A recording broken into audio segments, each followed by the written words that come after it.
ខ្ញុំនឹងម៉ែរៀបចំធ្វើនំកតំខ្មែរសម្រាប់ជាកាដូជូនឯកឧត្តមអភិសន្តិបណ្ឌិតសសុខានិងលោកជំទាវ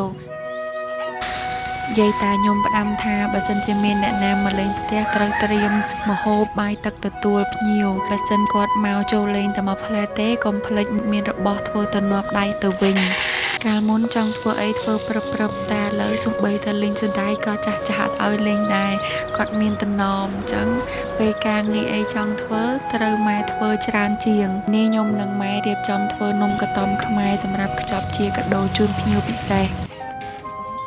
ស្ដាយកន្លងមកខ្ញុំតែងតែរំលងនំមួយមុខនេះស្មានតែពិបាកធ្វើតែមានណាពេលមកធ្វើអញ្ចឹងមិនដឹងថាស្រួលមែនតើគ្រឿងផ្សំក៏អត់ពិបាករកអ្វីដែលពិបាកគ្រាន់តែចាក់សបកកតំទេតែយ៉ាងណាសូមបងប្អូនឧស្សាហ៍ធ្វើនំនេះឲ្យបានច្រើនឲ្យក្មេងៗជំនាន់ក្រោយបានស្គាល់បើសិនថាពិបាកពួកគាត់ប្រកាសជាអត់ស្គាល់នំកតំខ្មែរទេខ្ញុំចេះចាក់ដែរតែមួយរៀងយូរបន្តិចហើយអ្នកចិត្តខាងខ្ញុំគ្រាន់តែឃើញលក្ខណៈដឹងថាចាក់សបកកតំចូលមកជួយភ្លាមហ្មងគ្រឿងផ្សំត្រូវការសាច់ដូងទុំច្បាច់ជាមួយអំបិលឲ្យចេញខ្ទិះហើយបានយកទៅប្រឡាក់ជាមួយអង្ករលាយជាមួយសណ្តែកច្បល់ចូលគ្នាឲ្យសព្វធ្លាប់តែធ្វើនំធ្វើផ្អែមសម្រាប់សិស្សជួនកាលធ្វើចែកអ្នកចិត្តខាងហូបតែថ្ងៃនេះត្រូវធ្វើសម្រាប់ថ្នាក់ដឹកនាំមានអារម្មណ៍ថាភ័យខ្លាចតែធ្វើអត់បានល្អមែនតែនទៅអ្វីដែលពួកយើងធ្វើมันមានតម្លៃថ្លៃទេប៉ុន្តែជាទឹកចិត្តនៅការគោរពស្រឡាញ់ដឹងគុណគាត់ហើយព្យាយាមធ្វើឲ្យអស់ពីកម្លាំងកាយចិត្តម៉ែរត់ទៅប្រកាត់ភ្លើងដាំទឹកផងមកវិញជួយច្រកជួយចងខ្ញុំទៀតរំទៅធ្វើហើយតាំងពីព្រឹកដល់ថ្ងៃត្រង់ច្រករួចទឹកពុះដាក់ស្ងោរតែម្ដងហើយខ្ញុំព្យាយាមបញ្ញាប់ទៅងូតទឹកទៅសាឡាតធ្វើការបែកញើសច្រើនអត់ភ្លេចទេកក់សក់ជាមួយសាប៊ូក្លិនជួយកម្ចាត់ក្លិននិងក្អែលលើស្បែកក្បាលហើយជួយបំបត្តិសក់ជ្រុះបានល្អមែនទែនដោយសារតែផ្សំឡើងពីវីតាមីន E និង B5 កក់រួចកុំភ្លេចបន្ទន់ជាមួយក្រែមបន្ទន់ក្លិនកាន់តែធ្វើឲ្យសក់យើងភ្លឺលលោងទន់ដូចតែសៃសូត្រអញ្ចឹងប្រើទាំងពីរនឹងបូកបញ្ចូលគ្នាមានប្រសិទ្ធភាពល្អមែនទែនជាផលិតផលរបស់ខ្មែរមានគុណភាពល្អហើយតម្លៃសមរម្យទៀតរៀបចំខ្លួនរួចខ្ញុំចេញទៅបរិញ្ញាសិនកតំទុកឲ្យម៉ែមើលតស្ងោរលះឆ្អិនទេប្រហែលជា1ម៉ោងទៅ2ម៉ោងឆ្អិនហើយដោយសារធ្វើតូចល្មមដែរឡហើយនេះខ្ញុំធ្វើទុកមួយថ្ងៃមុន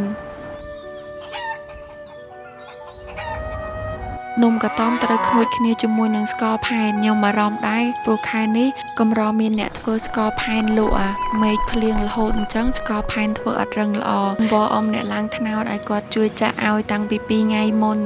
សំណាងដែរបានរឹងដូចចិត្តដែលខ្ញុំចង់បានកុំអីសែតបដោយទុកកតំឲ្យរសោះមួយយប់ព្រឹកឡើងបានខ្ញុំរៀបចំខ្ចប់ជាកាដូអត់ធ្លាប់បានរៀបចំជាផ្លូវការពីមុនមកទេហើយកាដូកតំទាំងអស់នេះគឺខ្ញុំរៀបចំជូនឯកឧត្តមអភិសន្តិបណ្ឌិតសុខានិងលោកជំទាវគាត់ឈៀងចូលមកមើលការសាងសង់អគារសិក្សាថ្មីដែលគាត់បានផ្ដល់ជូន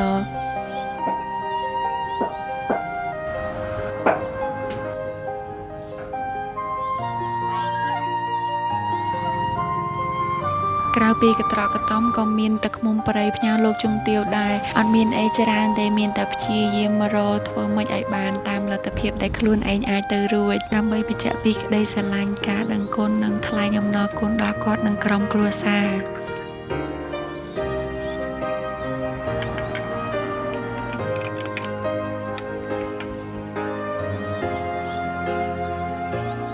ហើយទីបំផុតកាដូរបស់ខ្ញុំក៏បានជូនឲ្យផ្ទាល់ដៃដល់ឯកឧត្តមអភិសន្តិបណ្ឌិតសសុខាឯកឧត្តមអភិអញ្ជើញទៅវិញកតំក៏បានដល់អ៊ំពូដែលចាំជួយការពារដែរ